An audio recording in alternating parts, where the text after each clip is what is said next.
Del filipino sí sé mucho, es un hombre del carisma de Francisco, sin lugar a dudas. Esa vaina hay que acabarla.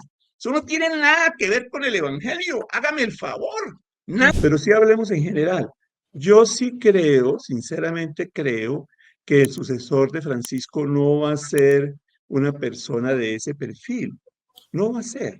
El sentir de la comunidad católica, el sentir de muchísimos cardenales, no es ese. Entonces, yo sí creo que no vamos a tener como papa un personaje así. Daniel Sanpedro Ospina me pregunta por lo que sigue. Me parece muy importante de manera sintética informarle a los televidentes qué sigue, qué sigue. Entonces, como ustedes saben, tenemos un papa encargado, que es el cardenal Camarlengo, Kenny Farrell, que es un irlandés que trabajó mucho tiempo como presbítero y obispo en los Estados Unidos, fue llamado a trabajar en la Santa Sede Obispo auxiliar. y allí perdón, ya te doy la palabra, y allí lo eligió Francisco como Camarlengo. Dime, Daniel Coronel. No, primero, el cardenal Farrell, Kevin Farrell, fue obispo auxiliar en Virginia y obispo titular de la diócesis de Dallas, en Texas.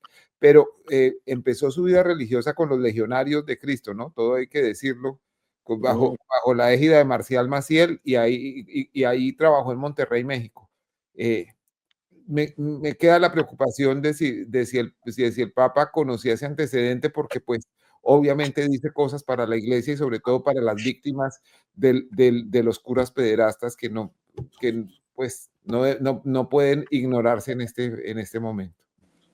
No tenía ese informe, pero de todas maneras, respondiéndote a ti y siguiendo y continuando con la respuesta para Daniel Sanpedro Ospina y para todos los televidentes, el Camarlengo es un papa encargado muy especial. Él no puede introducir ninguna reforma trascendental en la iglesia. No puede.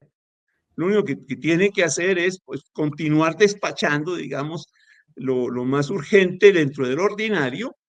Él organiza el funeral, que ya lo tuvimos, y él convoca al cónclave. Camarlengo. Camarlengo es una palabra acuñada en el Alto Medioevo, eh, es una palabra de ascendencia latina y que significa el encargado de la cámara o la habitación del rey. ¿No? Ustedes saben que en castellano se puede decir como sinónimo de habitación de cuarto cámara, que a su vez se utiliza en muchísimos otros contextos. Entonces, la iglesia, por extensión, desde el Alto Medioevo, acuñó esa palabra para denominar a la persona que hace de papa encargado después de la renuncia o del fallecimiento del papa. Entonces él ahora tiene que convocar el cónclave, organizar toda la dinámica de este encuentro. Cónclave, importante, viene de la palabra latina conclavi, que significa con llave. ¿Y por qué encerraban a los cardenales? Ay, Señor mío Jesucristo, la historia de la Iglesia de Dios es una historia linda por un lado y por otro lado con unas oscuridades terribles. Entonces la Iglesia Católica se volvió un reinado más y el Papa un rey más. Entonces imagínense ustedes al Papa, ¿cierto? Comandando ejércitos, masacrando personas y acumulando riqueza y poder. Perdóneme, eso sí que es un sacrilegio. Y por eso yo le doy muchas gracias a Dios por Cavour y Garibaldi, que acabaron los estados pontificios. Saben, hay que acabarla. Eso no tiene nada que ver con el Evangelio. Hágame el favor. Nada tiene que ver con Jesucristo, que no tenía un lugar para reclinar su cabeza, nos dice el Evangelio. Entonces, gracias a Dios, eso se acabó. Pero duró no pocos siglos. Y entonces, pues imagínense ustedes todos los reyes del occidente haciendo lobby, como decimos, y metiéndose en la sala de elección de los cardenales a ver si elegían el papa de su conveniencia. Entonces, para evitar semejante espectáculo absolutamente decadente, ya era decadente lo de los estados pontificios, pero como dice Murphy, toda situación por mala que sea susceptible de empeorar. Y entonces, por eso simplemente encerraban a los cardenales para que los dejaran votar. Esa es la idea del cónclave. Desde el Papa Francisco ya no los encierra. Entonces simplemente ellos están en la Capilla Sistina 8 horas al día y después salen. En el momento de la elección de Francisco se hospedaban en Santa Marta, donde residió Francisco, y al otro día iban a seguir su trabajo. Padre, El ¿usted me cónclave tiene permite contar, dos. perdón, usted me permite No, contar perdón, no, una sigue, sigue. anécdota, una anécdota del cónclave más largo de la historia? A Fue, ver. fue en el año 1271 en Viterbo, no fue en Roma, sino en Viterbo, que queda en el centro de Italia, y fue para elegir al Papa Gregorio X. Duraron reunidos 2 años y 9 meses. Y la desesperación de la gente porque no llegaban a la conclusión fue tal que decidieron desentechar el lugar donde estaban reunidos para decidir quién era el Papa y dejarlos al sol y al agua, y además cerrar la puerta para que no entraran alimentos. 3 cardenales electores murieron dentro del cónclave y finalmente eso los animó a tomar una decisión que fue la elección del Papa Gregorio X. Y a partir de ese momento, pues digamos, las normas los tiempos de elección fueron mucho más breves. Los últimos han durado, el de Juan Pablo II duró 3 días, el de Benedicto XVI duró 2 y el de Francisco también duró 2. Se decidió en la tercera votación. Me pego Así a la es. pregunta de mi tocayo, querido padre Novoa, Por para favor, trasladar Daniel. una que haría Enrique Santos Calderón si estuviera aquí. Enrique no hace presencia en estos actos periodísticos, pero manda una columna y en su columna él es muy poco dado a hacer especulaciones pías, para ser sincero. Pero dice allí que, aparte de que va a echar de menos a un papa que hable argentino, también lo dice, que posiblemente será un filipino. ¿Qué sabe usted del filipino? De Tagle. Del filipino sí sé mucho. Del filipino sí sé mucho. Es un hombre del carisma de Francisco, sin lugar a dudas. Un hombre muy cercano a los pobres, un hombre sencillo, un hombre desapegado.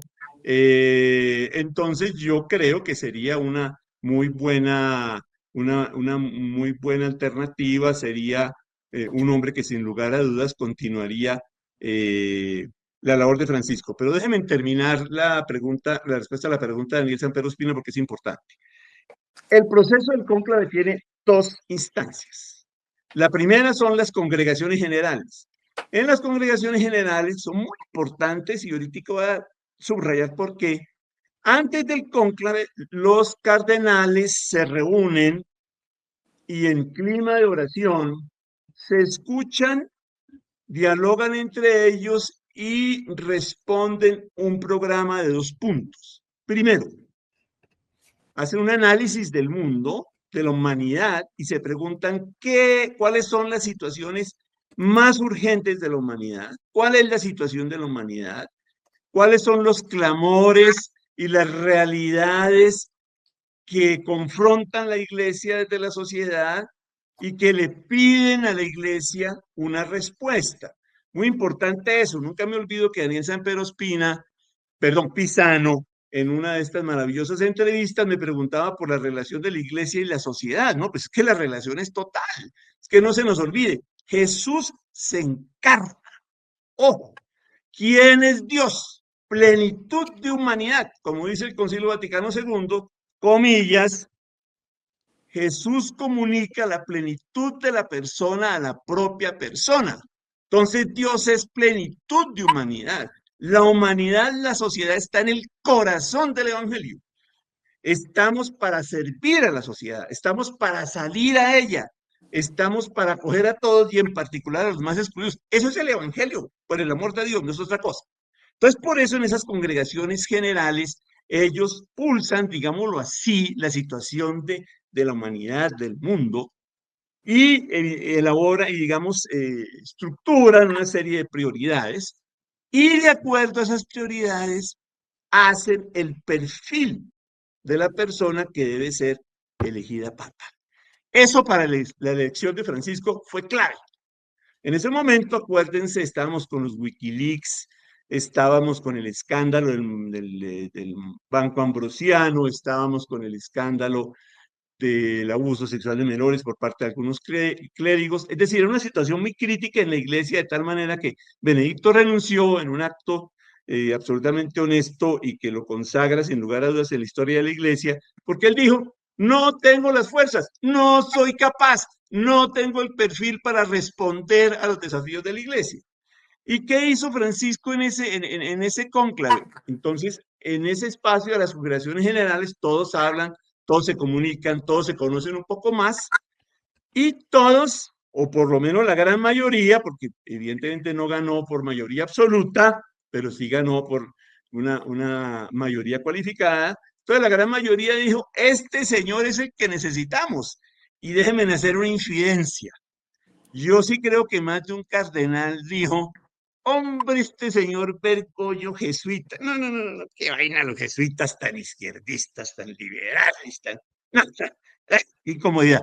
Pero nos toca, nos toca, nos toca porque si no elegimos una persona del perfil del Papa Francisco que se va a abrir a la gente, que va a renovar, va a ser el líder de una profunda renovación de la iglesia, una persona profundamente conectada con la sociedad, con sus retos, con sus exigencias, pues este negocio se nos acaba, perdónenme que me ponga tan folclórico.